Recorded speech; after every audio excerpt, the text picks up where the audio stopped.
Party member कटे हुए हैं, क्या कहते हैं?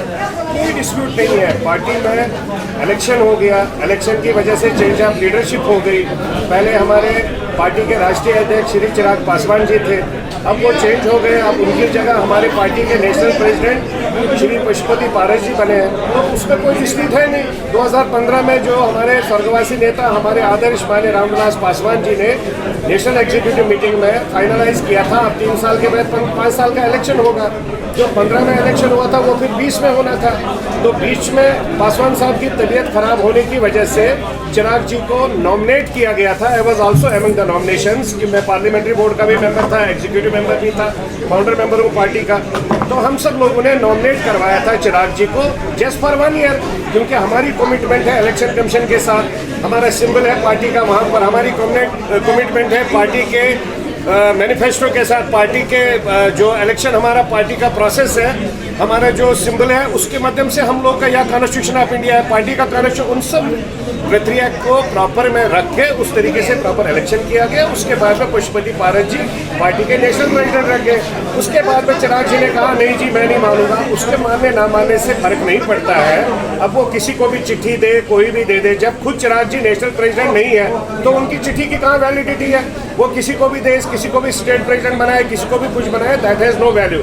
जब पार्टी में नेशनल प्रेसिडेंट लीडरशिप चेंज होती है, ऑटोमेटिकली जो पूरे लीडर्स होते हैं देश के, वो पार्टी डिसॉल्व हो जाती है। वहाँ पर हर एक स्टेट प्रेसिडेंट, हर एक national party, national office bearer सब चेंज हो जाते हैं। उसके बाद वो नए तरीके से बनते हैं। उसी नए तरीके से हम पूरे देश में बना रहे हैं। अभी तक 7-8 स्टेटों में प्रॉपर हो गए। अब जम्मू कश्मीर का मैं खुद होने के बावजूद as being a national general secretary at present as well as national spokesperson of the party with Pashupati Paras ji, और हम लोगों का कोई इसमें कहीं पर भी कोई भी डिस्प्यूट नहीं है। ये अनफॉर्चुनेटली कुछ ABCD ऐसे कोई भी लोग खड़े हो जाते हैं, मैं जी वो हूँ, that has no meaning. Party के लिए कोई फर्क नहीं पड़ता है। जिस तरह ब्यास लगाई जा रही है, पार्टी में फूट पड़ चुकी है, आपको लगता है जिस तरह ब्यास लगाए जा रहे हैं?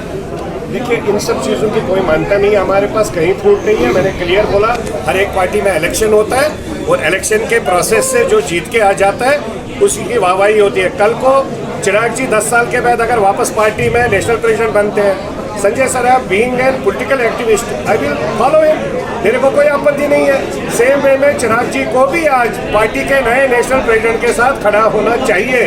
उनकी मैच्योरिटी भी उसी में दिखेगी, उनकी राजनीतिक क्लास भी उसी से निकलेगा।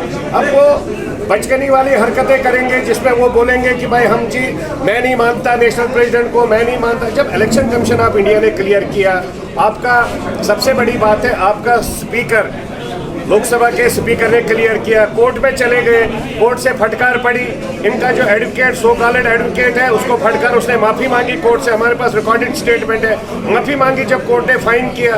तो ये सब चीज़ें अच्छी नहीं लगती है। पार्टी एक परिवार की तरह था, परिवार की तरह आगे चले। हम चिराग जी को आपके माध्यम से बोलना चाहते हैं, पार्टी में आपके चाचा है, सीनियर मोस्ट है, 9 बार MLA रह चुके हैं, 4 बार कैबिनेट मिनिस्टर रह चुके हैं, 2 बार लीडर ऑफ अपोजिशन रह चुके हैं, आज भी मेंबर पार्लियामेंट है और सीनियर मोस्ट लीडर है। जब पासवान साहब उनको अपने साथ लेके चलते थे, उनके साथ अपने साथ चलाते थे, तो आपको क्या आपत्ति है? आप सीखेंगे उनके साथ में बैठ के, आप उनके साथ सीखिए।